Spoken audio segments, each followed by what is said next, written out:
আমাদের ঈমান আছে তো? আছে তো? আল্লাহ বলেন যাদের ঈমান আছে, ওয়া মালাইকাতিহি ওয়া রাসূলিহি লা নুফাররিকু বাইনা আহাদিন মির রাসূলি, ঈমানদাররা কি করে? আল্লাহ বলেন ঈমানদাররা বলে ওয়া ক্বালু সামি'না ওয়া আতা'না। সুবহানাল্লাহ। ঈমানদাররা কি বলে? ওয়া ক্বালু সামি'না ওয়া আতা'না, আমরা শুনলাম এবং মানলাম। এই যে এতক্ষণ পর্যন্ত ঈমানের সংজ্ঞা জানলেন, কুফরের সংজ্ঞা জানলেন, ঈমানের পক্ষ জানলেন, কুফরের পক্ষ জানলেন। শুনেন, আমরা তো কালিমা জানি, কিন্তু কালিমার মৌলিক অর্থটা পর্যন্ত জানি না। আশ্চর্যের বিষয়, কথা লম্বা করার সুযোগ নেই। এই যে আমরা জানি লা ইলাহা, কালিমার মৌলিক কথা তো এটাই, কালিমার মৌলিক কথা। আচ্ছা হুজুররা এখানে আছেন, আবু জাহেল জানতো না লা ইলাহা ইল্লাল্লাহ? আল্লাহ তাআলা কোনো মাবুদ নাই জানতো না? আরে এটা আমার কথা নয়, কোনো আলেমের কথা নয়। আল্লাহ নিজে বলতেছেন ওয়ালা ইন সাআলতাহুম মান খালাকাস সামাওয়াতি ওয়াল আরদ লা ইয়াকুলুন্না আল্লাহ। আপনি তাদেরকে জিজ্ঞেস করেন ওয়ালা ইন সাআলতাহুম মান খালাকাস সামাওয়াতি ওয়াল আরদ, এই আসমান এবং জমিন কে সৃষ্টি করেছে? আরে আমরা নয়, মক্কার কিছু কাফেররা পর্যন্ত বলতো লা ইয়াকুলুন্না আল্লাহ, তারা বলতো আল্লাহ। তারা বলতো মুফতি মাহমুদ হাসান গলবি ভিতরে একটাই কারণ, তোমরা প্রত্যাশা করো, তোমরা আশা করো হুজুররা হক কথা বলবে, দিনের পক্ষে অটল অবিচল থাকবে, কিন্তু দিন শেষে হুজুররা যখন জেলে যায়, রিমান্ডে যায়, ফাঁসি হয়, তখন সেই হুজুরদেরকে বাদ দিয়ে আমরা খেতার কম্বল নিয়ে আরামসে শুয়ে থাকি।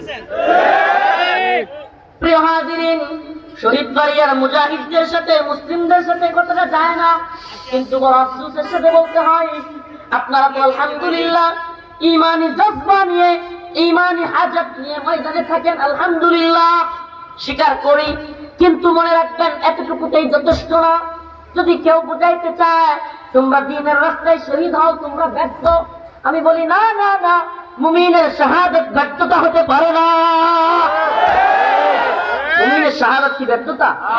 প্রিয় হাজিরিন, এজন্য বলে যাই, আবার যদি উলামায়ে কেরাম দ্বীনের প্রয়োজনে, ইসলামের প্রয়োজনে দ্বীনের জন্য ঝাঁপায় পড়তে বলেন, তাহলে ওয়াকালু সামি'না ওয়া আতা'না, আমরা আবার বলতে পারবো তো আমরা শুনলাম এবং মানলাম?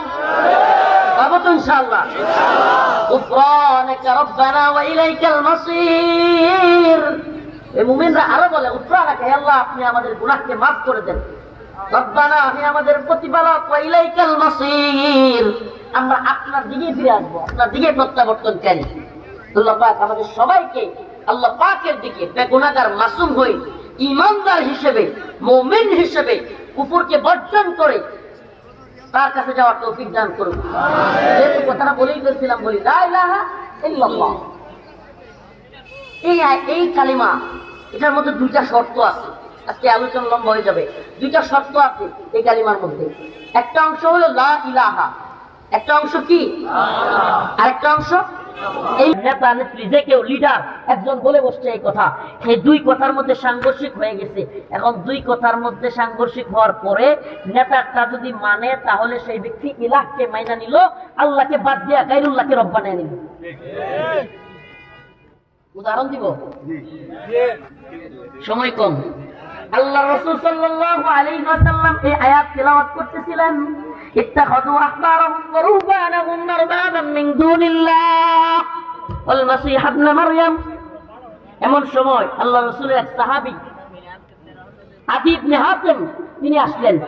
তিনি তখন খ্রিস্টান ছিলেন, তিনার গলায় ক্রুশ ঝোলানো ছিল।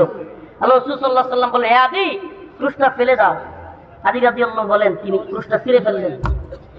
তিনি যখন ভিতরে আসলেন, আল্লাহ রাসূল আয়াত তিলাওয়াত করতেছিলেন, ইত্তাখাযু আহবারাহুম ওয়া রুহবানাহুম আরবাবাম মিন দুনিল্লাহ, যে তারা তাদের ধর্মযাজকদেরকে, পাদ্রীদেরকে, আহবার রুহবানদেরকে রব বানিয়ে নিয়েছে। তখন ইয়া বলতে লাগলেন, কি বলে? আদি ইবনে হাতিম বললেন, ইয়া রাসূলুল্লাহ, আমরা তো আমাদের ধর্মযাজক পাদ্রীদেরকে রব মানি না, তাদের ইবাদত করি না। রাসূলুল্লাহ সাল্লাল্লাহু আলাইহি ওয়াসাল্লাম কথা বুঝতেছেন? রাসূলুল্লাহ সাল্লাল্লাহু আলাইহি ওয়াসাল্লাম বলে, আচ্ছা আদি, তোমাদের ধর্মযাজক পাদ্রী, আপনারা পাদ্রী বুঝেন তো? ধর্মযাজক বুঝেন? বর্তমানে যেমন আমাদের জুমা মসজিদে খতিব থাকে না, খ্রিস্টানদের, ইহুদিদের পোপ থাকে, পোপ, পাদ্রী, বিভিন্ন গির্জা প্রেগুড়ার মধ্যে, এদেরকে বলা হয় আহবার রুহবান। তো আল্লাহ রাসূল সাল্লাল্লাহু আলাইহি ওয়াসাল্লাম বললেন, হে আদি, তোমাদের ধর্মযাজকরা যা বলতো